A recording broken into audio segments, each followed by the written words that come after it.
Hello, everyone. Remember that saying where they say that if you're not Nigerian and someone explained Nigeria to you and you understood what they explained to you, it simply means that the person did not explain very well to you.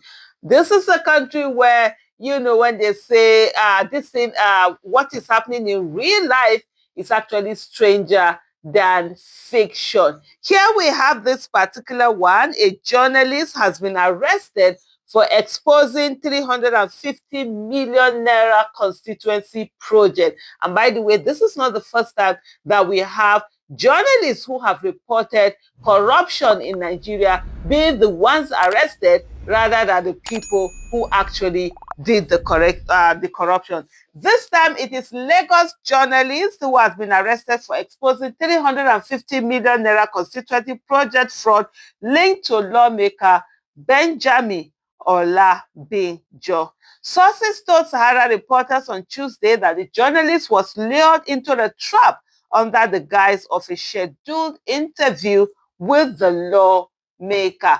By the way, why would you want to even go and have an interview with someone that you obviously have reported him and shown the world what it is? But let's go through the story and really see what it is. Well, thank God they didn't even end up disappearing him, because that's one of the things that can also happen. We must realize that most of the times in this country, people just do whatever it is they want to do, knowing fully well that they're going to get away with it. A Lagos-based journalist, Mr. Zacchaeus Ukwelegbe, has been arrested after publishing an investigative report exposing how Honorable Benjamin Olabijo, member representing Ifako Ijaye Federal Constituency in the House of Representatives, allegedly collected over 350 million naira for constituency projects that were never executed. But the thing also, let's pause here and digress a little bit, because earlier on today, I was actually having a discussion with my husband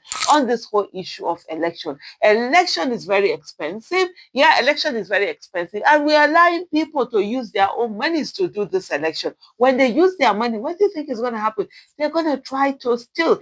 And as long as we want to stop this thing, we then have to begin to donate for candidates who are running for office. In the Western countries where democracy actually works in the way that the people who are voted into office get to now work for the people and give that good governance, it is usually the people that donate for their campaign, even when they have money. Look at the United States of America, even though Donald Trump is not the best example of what leadership should look like. But look at the United States of America. Donald Trump is a billionaire, but is it his money that he used to run for election? No, people donated. You understand? Donated to his campaign. And so when you get people donating for your campaign, you then will go in there and be able to work. But how do you expect people not to steal money, and then you expect them that they should use their own money? People are spending like billions of naira on campaign. Nobody's going to spend billions of naira and not go in there and steal money, because then it's no longer election, it's now business. And you know what it is with business. You first have to recoup your expenses, then you make a profit, and then you do extra for the next one. So like I've asked the question before, do we really have moral justification to tell these people not to steal when they get in the when we allow them to use their monies? And sometimes even people demand that they have to be given money before they do. But notwithstanding, all of these anomalies that we've seen repeatedly again, where the people who are committing the crimes are the ones who are emboldened to come after the people who are reporting the crime that they are committing.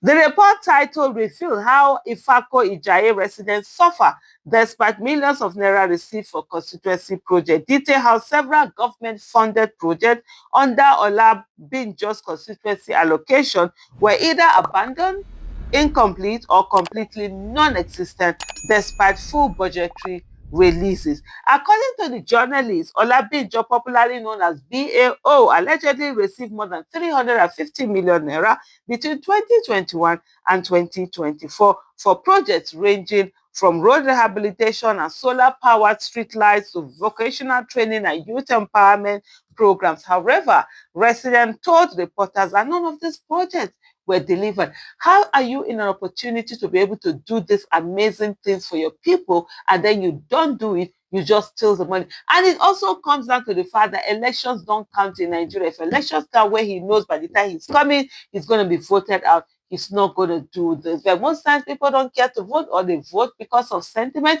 rather than who is it that is going to do the work for them. The investigation also revealed that several of the projects were awarded to companies allegedly linked to the lawmaker.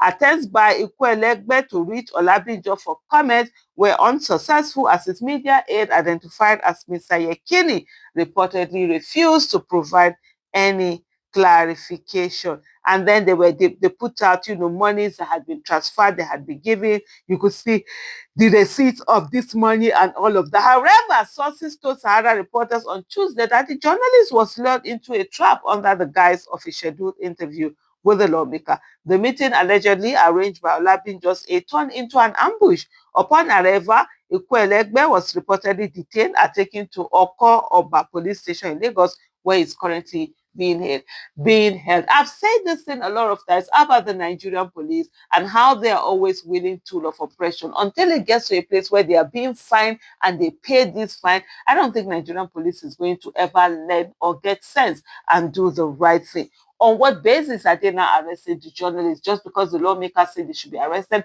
What crime has he committed that you are arresting? Meanwhile, the person that is supposed to be arrested is the one bringing police to arrest the person that put out the information why he should be arrested. And you see, that's why I said to you at the beginning that if you're not Nigerian and they describe Nigeria to you and you understood, just know that whoever it was that described Nigeria to you did not do a very good job.